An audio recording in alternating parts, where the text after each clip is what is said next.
ब्रह्म सत्यम जगत मिथ्या। यह वाक्य अक्सर आप सुनते हैं और इसकी अलग अलग व्याख्या आप सुनते होंगे अलग अलग वीडियोस में, लेकिन असली सत्य क्या है इसको बहुत आसान भाषा में आज समझते हैं। यह असल में आदि शंकराचार्य जी के अद्वैत मत में ज़्यादा प्रसारित होता है और उपनिषद में भी आपको यह वाक्य मिलेगा, लेकिन इसका असली अर्थ समझना बहुत ज़रूरी है। चलिए, ब्रह्म वह चेतना है जिससे ब्रह्मांड चल रहा है।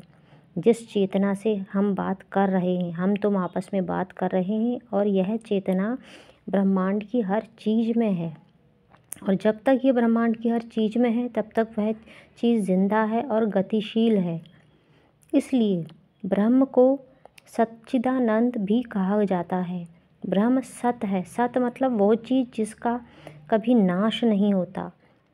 वह ब्रह्मांड या सृष्टि बनने से पहले भी था और सृष्टि बनने के बाद भी रहेगा। जगत मिथ्या है। क्यों है? इसलिए कहा गया है जगत को मिथ्या, क्यों? मिथ्या का मतलब झूठ नहीं है। मिथ्या का मतलब है ना तो वह सत है और ना ही असत है, यानी कि ना तो वो सच है और ना वो झूठ है। इसलिए उसको एक नाम मिथ्या दे दिया गया है। जगत किससे बना? प्रकृति से बना। इस प्रकृति में क्या क्या है? सूर्य, चंद्रमा, पहाड़, नदी, सब देखते होंगे आप। तो प्रकृति में जो भी चीज़ है, जो हम हैं, तारे हैं, सूर्य है, चंद्रमा है, ये सब ना तो सत है और ना ही असत है। क्यों? मनुष्य या कोई भी प्राणी आज जो है बच्चा है, कल वो जवान होगा, फिर बूढ़ा होगा और एक दिन मर जाएगा। ठीक इसी तरह से जो तारे, सूर्य, चंद्रमा हैं, जो आज हैं, वो महाप्रलय के बाद वो भी नहीं रहेंगे, वो अपनी मूल अवस्था में वापस बदल जाएंगे। तो इसका मतलब यह हुआ, प्रकृति में कोई भी चीज़ है वो वापस अपने मूल रूप में विलय हो जाती है। वह ना तो सत है और ना असत, यानी कि ना तो वो सच है ना वो झूठ है। इसलिए उसको एक नाम मिथ्या दे दिया गया है। अब इसको दूसरी तरह से समझते हैं।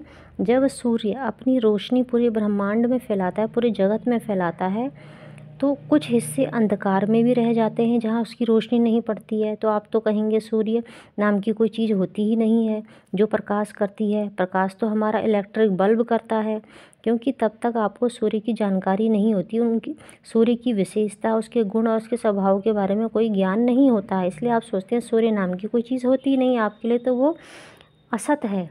तो आपके लिए सूर्य मिथ्या है। संसार के जिस हिस्से में सूर्य की रोशनी जा रही है वहाँ आप कहोगे सूर्य आ गया, यानी कि सूर्य ही सत है।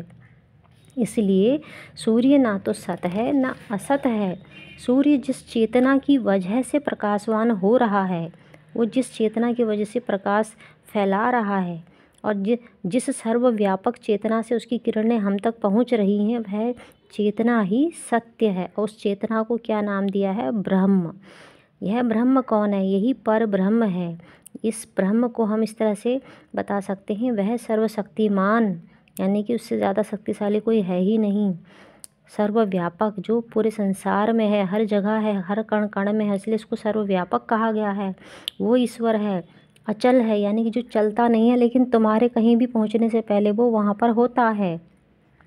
अवर्णनीय। अवर्णनीय मतलब जिसका आप वर्णन नहीं कर सकते, जिसको आप तोड़ नहीं सकते।